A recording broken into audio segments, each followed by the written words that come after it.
Učenici od Italije i Hrvatska тридена ќе бидат дел од Erasmus Plus програмата во општина Карбинци. Проектот го носи насловот Нашата култура европско наследство.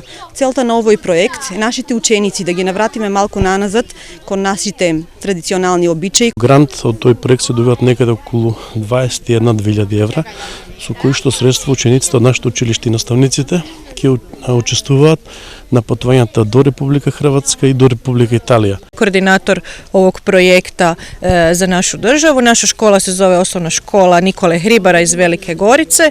Evo, mi smo tu već 3. dan u Makedoniji u posjeti našim partnerima iz Makedonije. Jako nam se sviđa kraj, sviđa nam se tradicije. I'm the coordinator of Italian part of this project.